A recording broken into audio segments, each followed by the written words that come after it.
Most people want to change their circumstances, but they're unwilling to change themselves. They want more money, but they don't want to become more valuable. They want more success, but they don't want to become more disciplined. Folks, that's just not how it works. I remember talking to a young man once who told me, Mr. Rohn, I sure wish I had your success.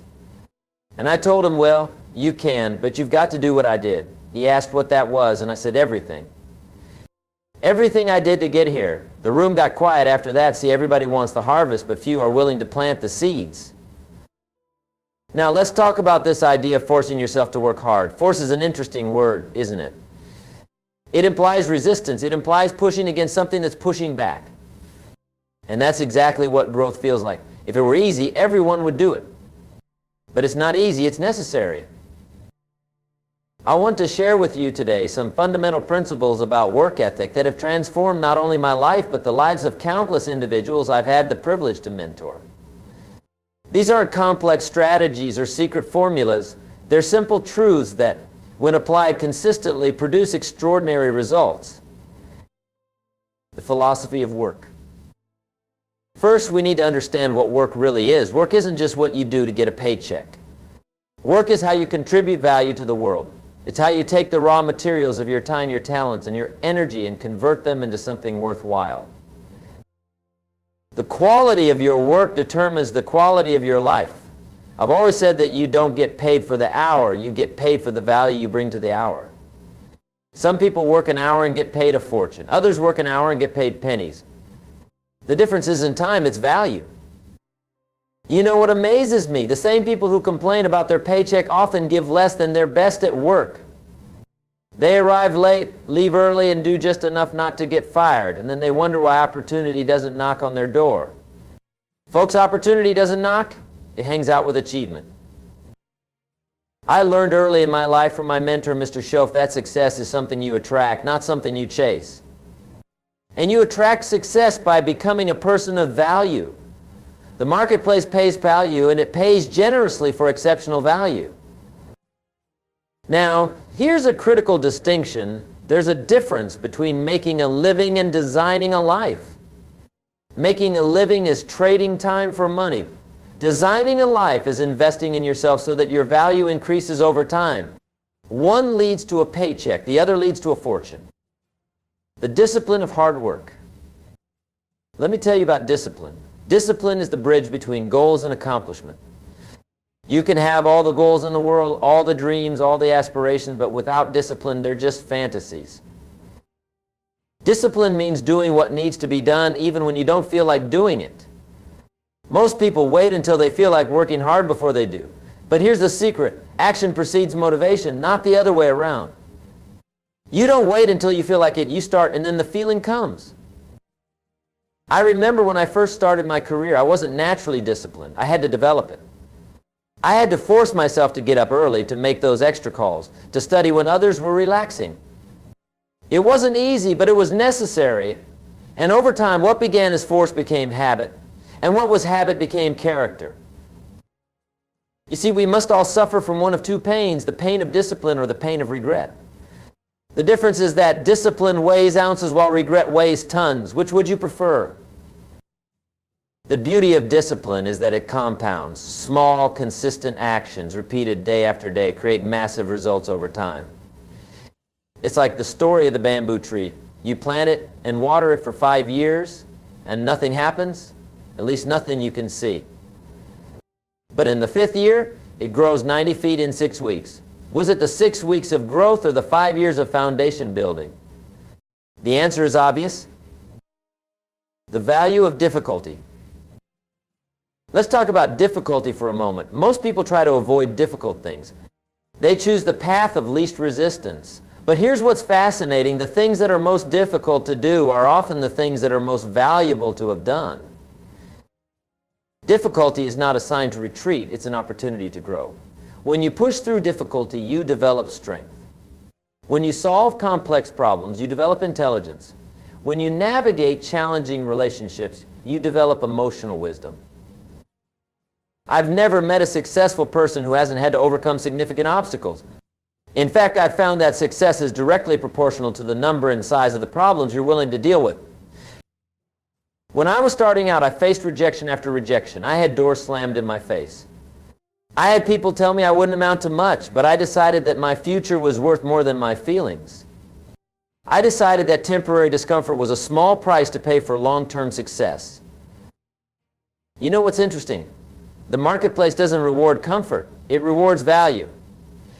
And value is often created through discomfort, through pushing boundaries, taking risks, and doing what others are unwilling to do. The power of consistency. Now let's talk about consistency.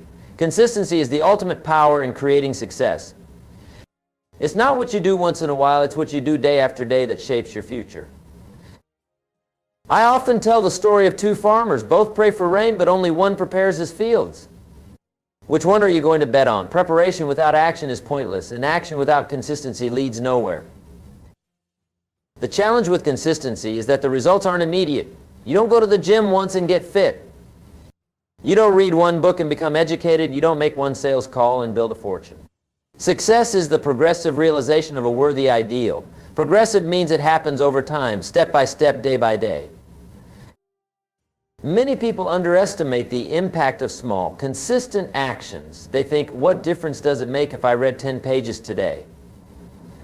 Well, 10 pages a day is 300 pages a month. That's several books a year. In 5 years, you've read more than most people read in a lifetime.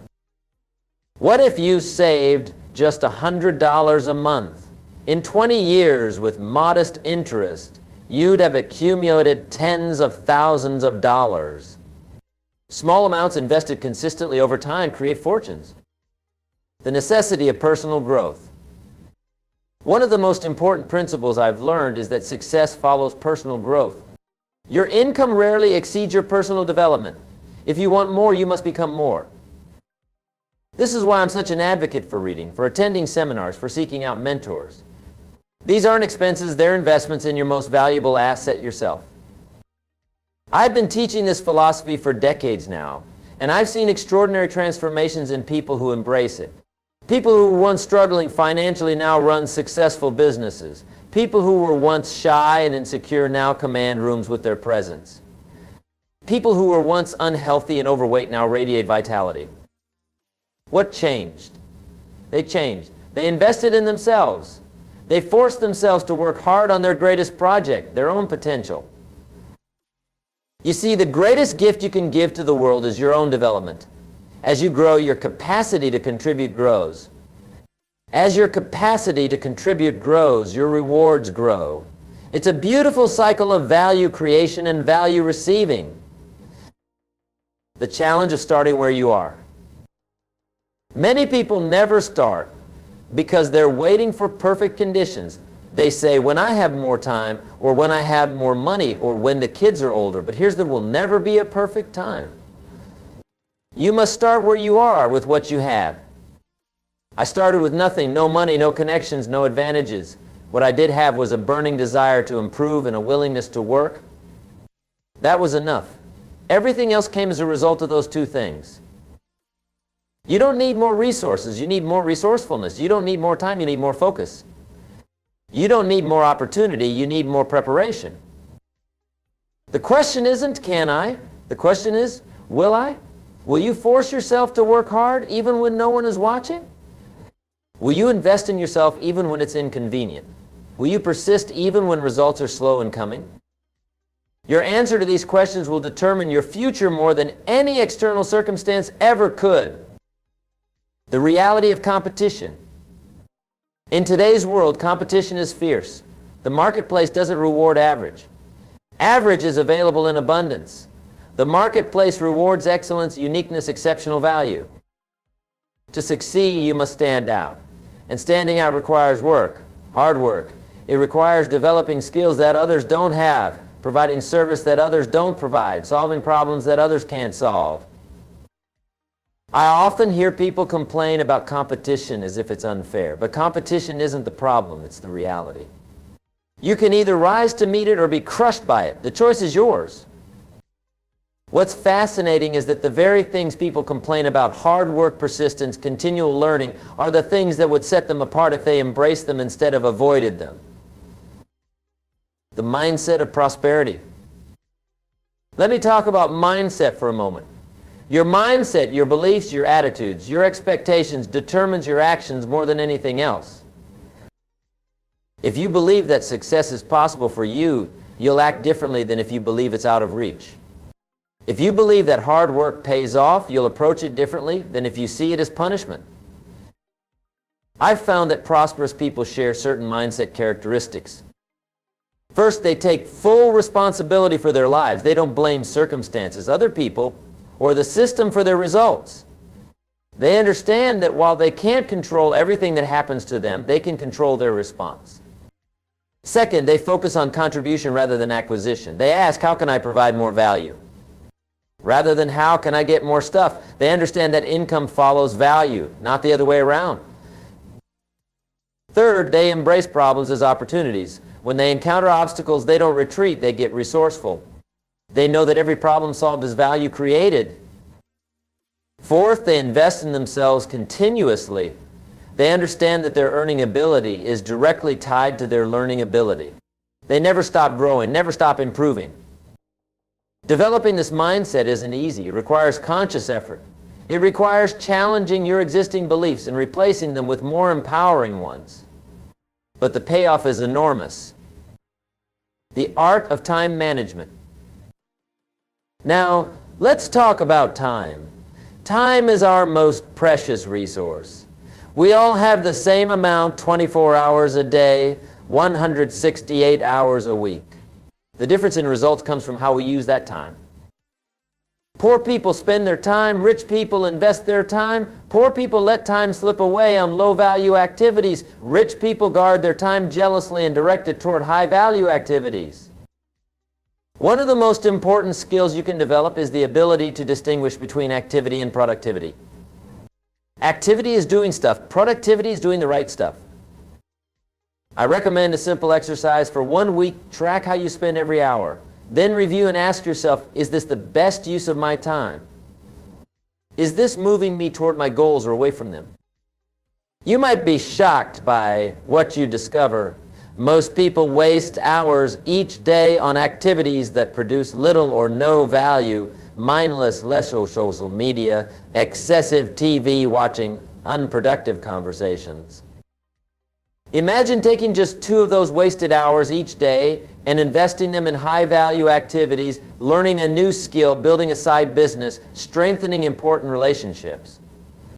The compound effect over months and years would be staggering. The power of association. Who you spend time with matters enormously. Jim Rohn, that's me, is known for saying you are the average of the 5 people you spend the most time with. This isn't just a catchy phrase, it's a profound truth. The people around you influence your thinking, your beliefs, your standards, and ultimately your actions. If you're surrounded by lazy, negative, small-thinking people to pull you down, if you're surrounded by hardworking, positive, ambitious people, it will pull you up. This doesn't mean you should abandon friends or family who aren't successful. It means you should consciously seek out relationships with people who inspire and challenge you. It means you should find mentors, join mastermind groups, attend events where successful people gather. Remember, association works subtly. You pick up habits, attitudes, and ways of thinking almost by osmosis. Make sure what you're absorbing is what you want to become. The journey of financial independence?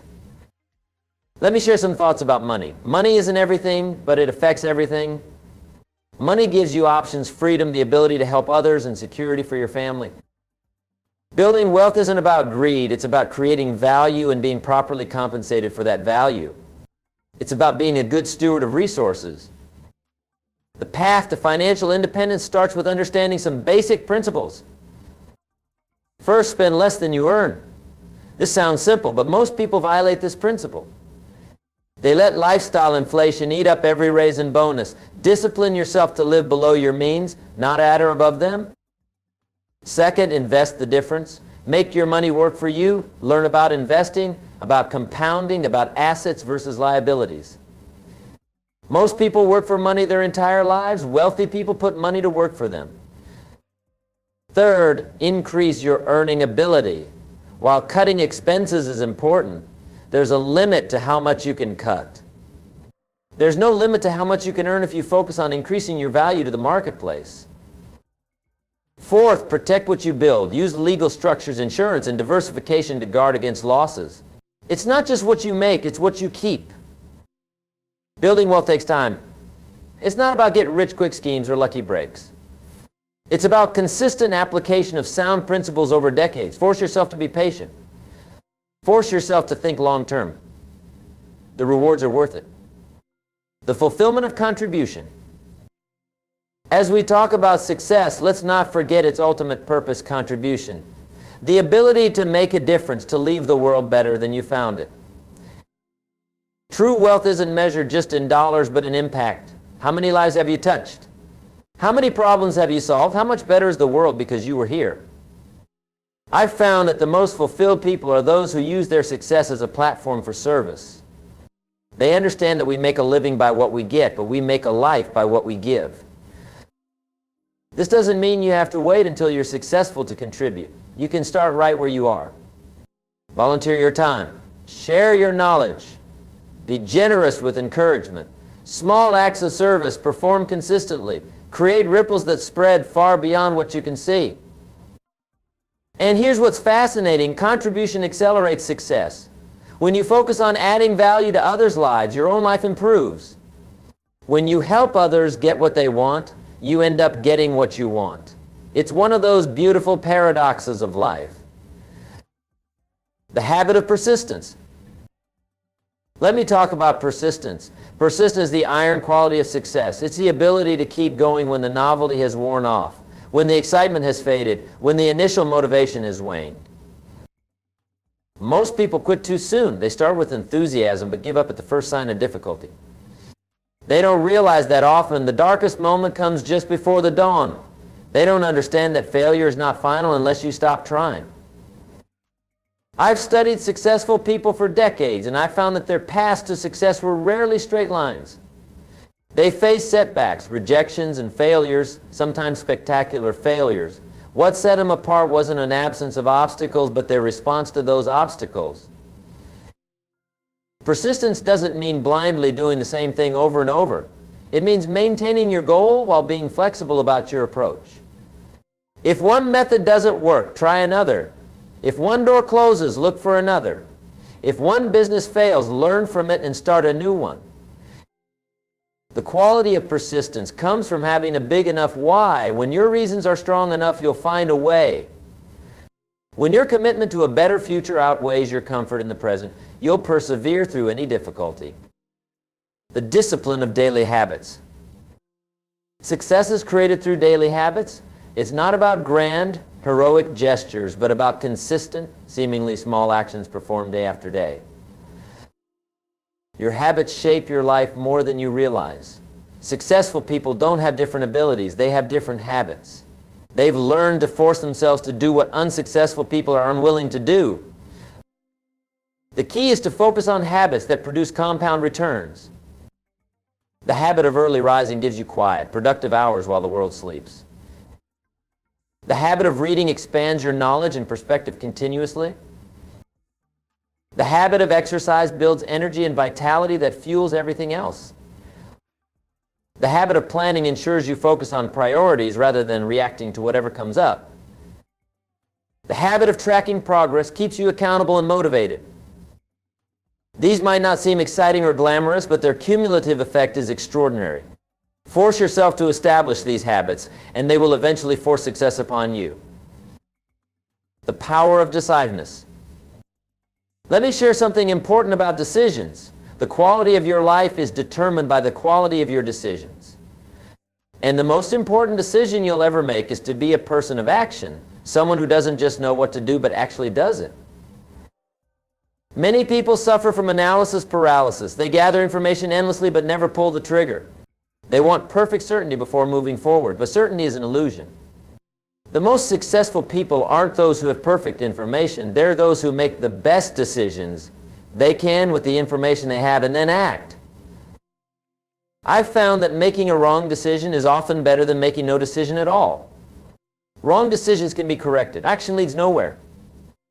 Force yourself to be decisive. Force yourself to commit. Force yourself to act even when you're afraid. This one discipline alone can transform your results dramatically. The promise of a worthy future. As we near the end of our time together, I want to share a profound truth. Your future is created by what you do today, not tomorrow. Many people live in a perpetual someday. Someday I'll start that business. Someday I'll get in shape. Someday I'll repair that relationship. But someday isn't a day of the week. Unless you're taking action today, someday will never arrive. The good news is that it's never too late to begin. No matter your age, your background, your past failures, or your current circumstances, you can start building a better future right now, today, with the very next decision you make.